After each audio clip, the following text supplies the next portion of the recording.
On Thanksgiving evening, Sarah stood in her grandmother's crowded living room, surrounded by 47 relatives whispering nervously. Her mother, Vivian, stepped forward in a black suit and lifted her chin with icy confidence. "I am disowning Sarah," she announced, her voice sharp enough to freeze the room. Gasps spread across the table. Some people clutched their chests. Others stared wide-eyed at Sarah. But Sarah did not flinch. She simply watched her mother with steady calm. Aunt Linda whispered, "Vivian, why would you do this?" Sarah already knew. Vivian had secrets. Dark ones buried for 5 years. Secrets she believed no one could uncover. As the whispers swirled around her, Sarah rested a protective hand on her stomach, thinking of the tiny life growing inside her. Her husband, Japhet, tried to stand from across the table, but cousins blocked his way. "Sarah, say something," Uncle Frank muttered, but she stayed quiet. Vivian raised a glass proudly. "This is about protecting our family's honor," she declared. Sarah wanted to laugh at the irony, but she didn't. Instead, she leaned slightly and whispered toward Japhet, "Let her perform." Japhet managed to whisper back, "Whatever she thinks she's doing, we'll face it together."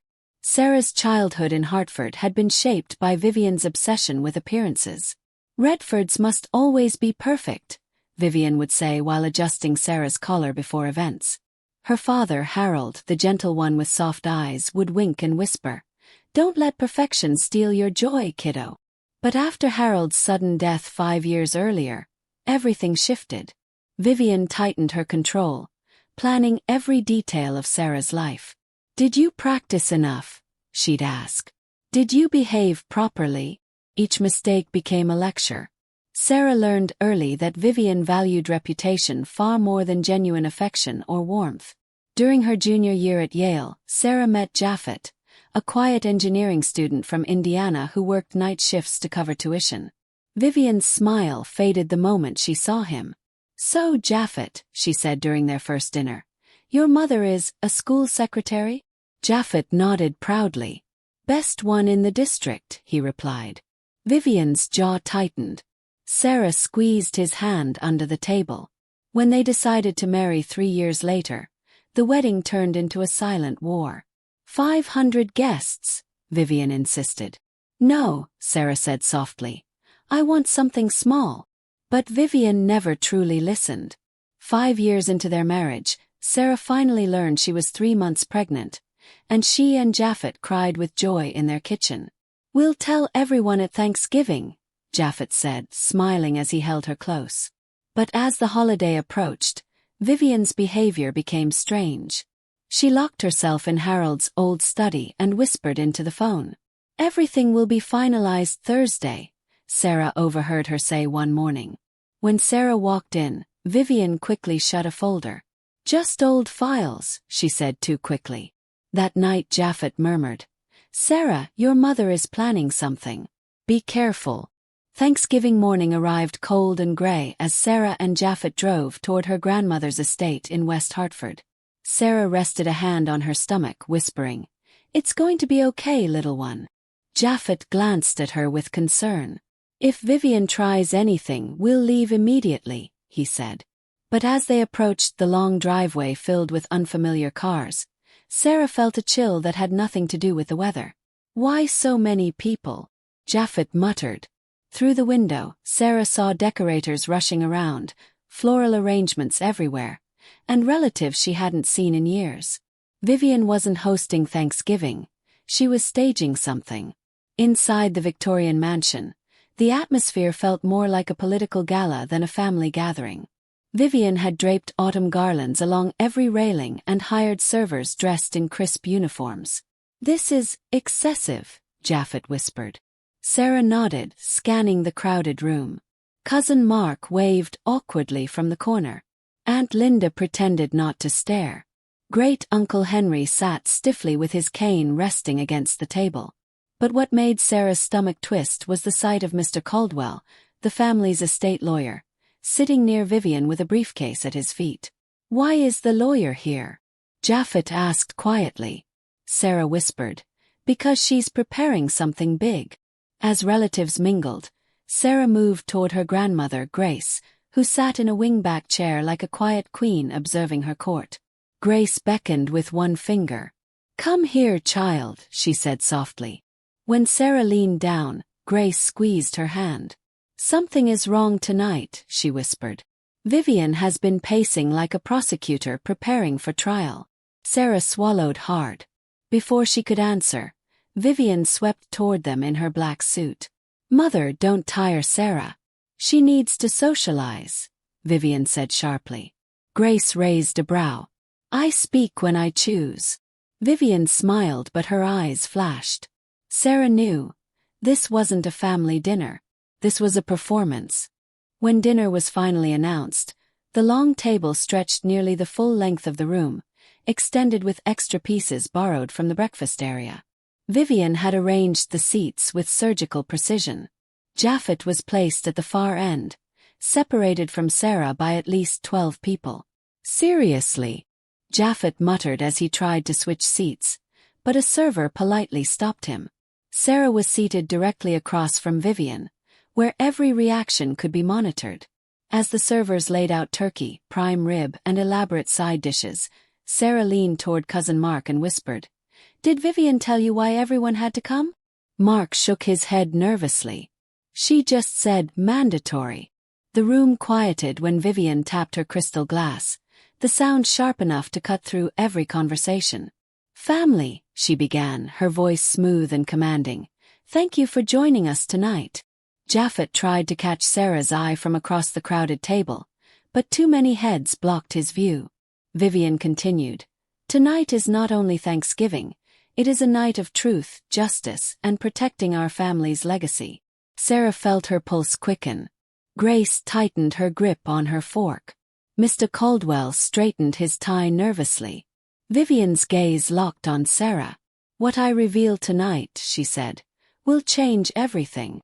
Vivian lifted her chin as every pair of eyes turned toward her. The servers stepped back against the wall as though sensing danger. "Our family," she said, "has survived generations of hardship because we value honesty and loyalty." Her gaze swept the room before returning to Sarah. "But loyalty means nothing when someone betrays us." A murmur rose from the table. Sarah's heart pounded. Japhet tried once again to stand, but Great Uncle Henry grabbed his arm to steady himself, trapping Japhet beside him. Vivian continued, 3 months ago, while reviewing the Redford Foundation accounts, I discovered something shocking." The words hung in the air. Vivian walked slowly around the table, her heels clicking like a judge's gavel. $50,000, she said clearly, was missing from the foundation. Gasps rippled across the table. Aunt Linda grabbed her necklace. Uncle Frank muttered, "Impossible." Vivian raised a hand. "At first I hoped it was an error. But the auditors confirmed it. Money had been taken in small increments over 6 months." Sarah stared at her plate, shock twisting her stomach. "Who would do that?" Cousin Mark whispered. Vivian stopped walking and pointed directly at Sarah. "Someone who knows our system intimately." Cold silence fell. Vivian's voice sharpened. "Only 3 people have access to the executive override codes. Myself, our accountant, and..." She stepped behind Sarah's chair. "My daughter Sarah." The room exploded with chatter. "Sarah!" Aunt Linda gasped. "No, she wouldn't." Great Uncle Henry shook his head. "This is terrible," he muttered. Sarah finally found her voice. "That's a lie. I don't even have those codes." Vivian smirked. "I have the withdrawal authorizations. They show your login credentials." Sarah turned to Mr. Caldwell. "You believe this?" He swallowed hard. "I don't know what to say." Japhet shouted from across the room. "Vivian, stop this." Vivian ignored him. She pulled out a folder thick with papers and spread them across the table dramatically. "Here is the evidence," she said. Electronic signatures traced to Sarah's login, ATM footage, authorization emails. Relatives leaned forward to see. Cousin Mark whispered, "This looks serious, Sarah." Grace, however, didn't move. Her blue eyes watched Vivian with unsettling calm. Japhet forced his way between chairs, nearly knocking over a server. "Vivian, this is insane," he said. "Sarah didn't steal anything." Vivian folded her arms. "Then how did you afford that renovation? Or that trip last year?" Japhet's jaw tightened. "Through work. Through saving. Not through theft." But Vivian only smiled coldly. Vivian breathed deeply, then positioned herself at the head of the table like a queen delivering judgment. "I gave Sarah everything," she said, voice trembling with rehearsed sadness. "Education, opportunity, love. And she repays me by stealing from children in need." A few relatives murmured sympathetically. Aunt Linda dabbed her eyes. But Sarah saw the truth. Vivian was performing. "I wanted to protect her," Vivian continued. "But I cannot hide the truth." She straightened. "Sarah Redford is no longer welcome in this family. She is disinherited and banned from all Redford properties." "Price," Japhet shouted. "You can't do this." Vivian finally allowed the smallest, coldest smile. "And one more thing," Vivian added, looking directly at Sarah. "I have notified the authorities. Sarah will need to turn herself in by Monday morning." The room erupted into chaos. "Arrest!" Aunt Linda shrieked. "This is too far." Uncle Frank stood up. "Vivian, what are you doing?" Sarah felt lightheaded. Japhet reached her, finally pushing past the relatives. "We're leaving now," he said firmly. But Grace suddenly stood from her chair, surprising everyone. "Sit down," Grace commanded. Her voice, sharp, powerful, cut through the noise. Even Vivian looked startled. "Mother," she said slowly, "don't interfere." Grace fixed her with an icy stare. "Oh, I intend to." Grace stepped forward, her cane tapping once against the hardwood. "Vivian," she said, "you have spun quite a story. But I've learned something in my 82 years. The one who shouts the loudest often hides the most." The room fell silent. Vivian's face stiffened. "What exactly are you implying?" Grace lifted her chin. "Evidence can be manufactured. Especially by someone with years of legal training and the right contacts." Murmurs spread again. Vivian gripped the back of her chair. "You think I forged this? Against my own daughter?" Grace didn't blink. "I think we should let Sarah speak before we condemn her." All eyes turned to Sarah. She stood slowly, her hands resting on the table to steady herself. Her heartbeat thundered in her ears, but her voice came out calm. "You want to talk about betrayal, Mother," she said softly. Vivian's lips tightened. "Sarah, don't embarrass yourself further." Sarah didn't look away. "Then let's talk about why you were burning papers in Dad's study last week." Gasps rippled across the table. Vivian froze. "Old documents," she said quickly. Sarah stepped closer. "Then let's talk about the phone calls you've been taking.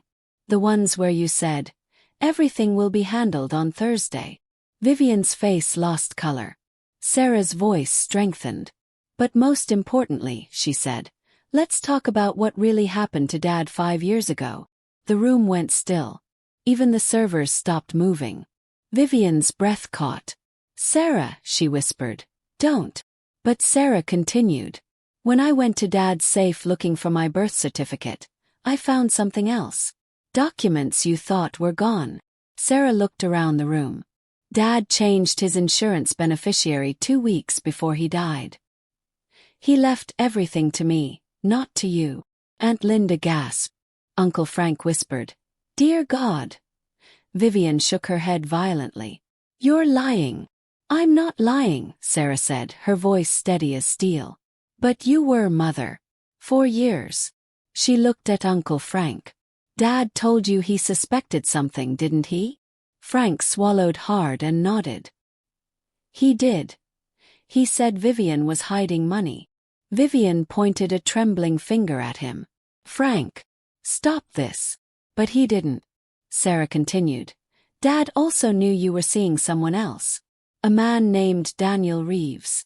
More gasp. "A man with a criminal record for fraud." Vivian's face crumpled. "Stop it, Sarah."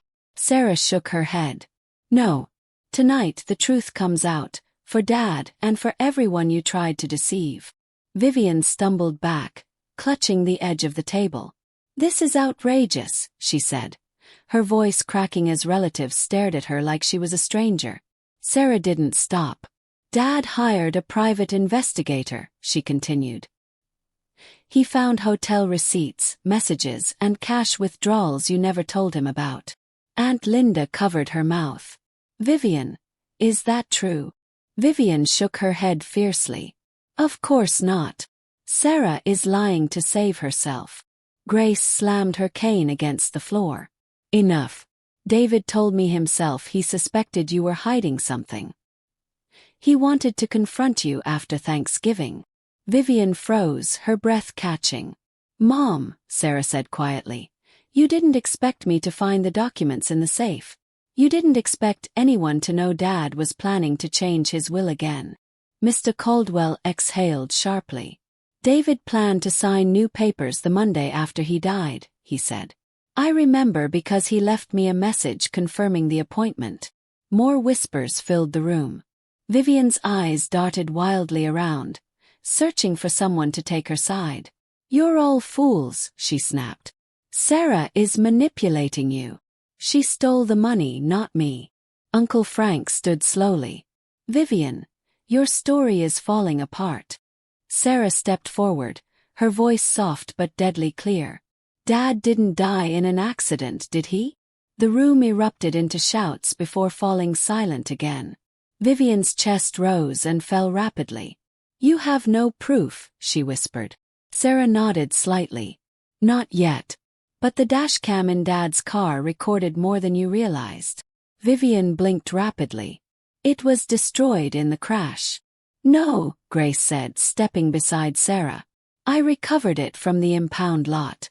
The memory card was missing, which was suspicious. So I hired an investigator to track it. Vivian staggered. Mother, how could you? Grace's eyes hardened. Because my son deserved justice. Grace opened her purse and placed a small evidence bag on the table. Inside was a memory card. This, she said, contains footage of the moments before David's crash. Several relatives gasped. Japhet wrapped an arm around Sarah as she trembled. Vivian shook her head violently. No, this is ridiculous. You can't prove anything. But Grace wasn't finished. She pulled out documents, photos, and printed emails. This is proof of your meetings with Daniel Reeves. Proof of the money you hid. Proof of the plans you discussed the week David died. Vivian's knees buckled. You spied on me, she whispered. Grace's voice was ice. I protected my family. Japhet finally spoke, anger burning in his voice. You framed Sarah to save yourself, he said. You tried to ruin her life before the truth came out. Vivian's expression twisted. Japhet, you don't understand. I understand that you're dangerous, he replied. Cousin Mark whispered to another cousin. This is unbelievable. Aunt Linda clutched her husband's arm. Vivian, how could you do this? Vivian's lips trembled. You're all turning on me. After everything I've done for this family. Grace stepped closer. What you did, she said sharply, was betray your husband, your daughter, and every child who depended on the foundation money you stole. Vivian's shoulders collapsed as if her bones had turned to dust. I didn't kill David, she whispered. It was an accident. Sarah shook her head slowly. You were with Daniel the night Dad died, she said. Amy Patterson saw you at the Marriott. She covered for you because you said you were sick. Aunt Linda gasped. Amy. She knew. Grace nodded. She told me everything once she realized Sarah was being set up.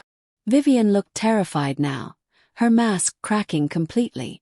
David called me that night, Sarah added. He was rushing to see me because you told him I needed help. That lie put him on that highway. Japhet's voice broke the silence. Your husband died trying to reach his daughter. And you let everyone believe it was a tragic accident. Vivian covered her ears. Stop it. Stop it. Sarah stepped back, tears burning her eyes. Do you know how many nights I cried thinking Dad died without knowing I loved him? And all that time you were hiding the truth." Vivian's chest heaved. "I didn't want him to leave me," she whispered. Grace's voice rose sharply. "So you chose murder?" Vivian's eyes widened. "No, I wanted him scared, not dead." Gasps filled the room again. That small admission was enough. Before anyone could respond, the wail of approaching sirens echoed outside. Mr. Caldwell straightened. "I contacted the authorities when I saw your reaction, Vivian," he said. "They've been looking for Daniel Reeves. He was arrested this morning." Vivian's jaw dropped. "What?" "He's cooperating," Caldwell added. "He's giving them everything." Sarah stared at her mother, feeling a strange mixture of grief and relief. "He told them your plans," Caldwell continued. "About staging the accident. About changing the insurance. About framing Sarah so no one would believe her." Vivian collapsed into her chair, sobbing. "Daniel promised he'd protect me." The front door burst open as detectives and uniformed officers entered the dining room. The lead detective, a woman named Morales, surveyed the scene. "Vivian Redford?" she asked. Vivian looked up slowly, her face streaked with makeup. "You are under arrest for conspiracy to commit murder, insurance fraud, and embezzlement." Vivian shook her head. "No, no, please." As the detective read her rights, several relatives wept openly. Aunt Linda turned away, unable to watch. Sarah felt Japhet squeeze her hand. Grace remained stone still, her expression unreadable. Vivian looked at Sarah one last time. "I did it for us," she whispered. Sarah replied softly, "No. You did it for yourself." As officers cuffed Vivian and led her toward the door, the entire family remained frozen in disbelief. Cousin Mark whispered, "This will be on the news." Uncle Frank wiped tears from his eyes. David never deserved this. Japhet held Sarah tightly as she trembled against him. "It's over," he murmured. But Sarah knew it was only the beginning. There would be investigations, court hearings, reporters, and years of untangling Vivian's damage. Grace approached them slowly, placing a gentle hand on Sarah's cheek. "Your father would be proud of you," she said. Sarah closed her eyes, letting the words finally give her strength. After the police cars pulled away, the dining room remained silent except for the faint ticking of the grandfather clock. Relatives stood scattered across the room, unsure whether to leave or comfort one another. Sarah sat beside Japhet, her hands trembling as she processed everything that had unfolded in one night. "I can't believe she did all this," Cousin Mark whispered. "How long was she planning it?" Aunt Linda shook her head. "Vivian fooled all of us." Grace cleared her throat gently. "Tonight was painful, but the truth needed light." Sarah exhaled shakily. "Dad deserved this truth. And so did we." The rest of the family began gathering their coats, speaking in hushed tones as they prepared to leave.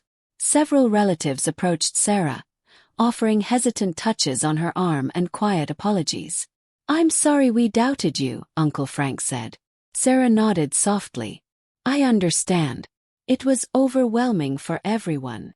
Outside, the cold night wrapped around the estate like a blanket. Japhet placed his coat around her shoulders. "Let's go home," he whispered. Sarah looked back at the house, at the window where she once celebrated holidays with her father. "I'm ready," she said quietly. "I'm finally ready to move forward." The next few weeks were heavy with phone calls from detectives, lawyers, reporters, and extended family members trying to make sense of the chaos. Japhet handled most of the calls, protecting Sarah from the emotional strain. Grace visited often, bringing homemade meals and stories about Harold, stories Sarah had never heard before. "Your father adored you," Grace said one afternoon. "He always said you had the strongest heart in the family." Sarah smiled through tears. "I hope I did him justice." Grace squeezed her hand. "You did more than that. You exposed the truth he died trying to protect." The Redford Foundation underwent a complete audit. Investigators uncovered years of missing funds, all traced back to Vivian. Several board members resigned in shame. Others begged Sarah to stay involved, insisting that her integrity could revive the foundation's purpose. After weeks of thought, Sarah finally agreed to help rebuild it. "We'll rename it," Japhet suggested. "Something that honors your father." And so the Harold Redford Memorial Fund was born, a foundation dedicated to education programs and family support initiatives Harold had once dreamed of creating. For the first time in years, Sarah felt like something good was beginning. When Vivian's trial began 3 months later, the courtroom filled with reporters, relatives, and former colleagues. Sarah attended the first day, not out of anger but closure. She watched as Daniel Reeves testified against Vivian, revealing every detail of their affair and the plans to manipulate Harold's insurance. Vivian sat silently, her once perfect posture slumped, her eyes dull. When the judge announced the guilty verdict, 25 years to life, a strange calm washed over Sarah. She didn't cheer. She didn't smile. She simply whispered, "Dad, it's over." Japhet took her hand. "Now we heal," he said. Life slowly settled into a new rhythm. Sarah continued working at the museum, earning a promotion and growing closer to her colleagues who admired her resilience. The foundation flourished under Grace's leadership and Sarah's direction, helping dozens of families within the first year. Every time a scholarship was awarded or a struggling parent received support, Sarah felt something inside her mend. "This is the family legacy," she told Japhet one evening. "Not money or reputation, kindness." Japhet kissed her forehead. "Your father would be proud. And so am I." Sarah smiled softly, the warmth reaching all the way to her heart. Months later, Sarah and Japhet welcomed their first child, a baby girl named Lily. When Sarah held her daughter in her arms, tears streamed down her face. "You're safe," she whispered. "And you'll grow up in a home filled with love." Grace held Lily next and laughed softly. "Harold would have spoiled her rotten," she said. The house erupted into joyful laughter, real laughter, the kind that had been missing for too many years. For a moment, Sarah closed her eyes and imagined her father there with them, smiling proudly, finally free from the shadow Vivian had cast. One quiet afternoon, Sarah received a letter from the prison. The handwriting was unmistakably Vivian's. For a long time, she simply stared at it. Japhet walked into the room, noticing her stillness. "Do you want me to open it?" he asked gently. Sarah shook her head. "No. I need to do this myself." Slowly, she unfolded the letter. Vivian wrote apologies, excuses, and a final desperate plea for forgiveness. Sarah read every word carefully, her heart heavy. When she finished, she folded the letter back. "I forgive her," she said softly, "but she can't be part of my life." Japhet nodded. "That's enough." As the years passed, the family healed in ways Sarah never imagined. Grace became a beloved figure in Lily's life, teaching her everything Harold once taught Sarah. The foundation grew stronger, earning recognition across Connecticut. Relatives who once followed Vivian blindly now leaned on Sarah for guidance and compassion. One evening, while standing in her backyard watching Lily chase fireflies, Sarah whispered, "We're finally free." Japhet wrapped his arms around her. "Your courage changed everything," he said. Sarah shook her head gently. "No, the truth did." The wind rustled the trees, as if agreeing. Sarah sat on her porch one cool autumn evening, Lily asleep on her chest, Japhet humming softly beside her. The sun dipped below the horizon, painting the sky in soft orange light. "Everything we lost," Sarah whispered, "somehow made room for something better." Japhet smiled. "Your father would be proud of the life you built." Sarah looked out at the peaceful neighborhood, a far cry from the rigid world Vivian once ruled. "I finally understand," she said. "Family isn't about perfection. It's about truth, love, and choosing the people who stand with you." And as Lily breathed gently against her, Sarah knew. The legacy she carried was no longer one of pain, but of freedom.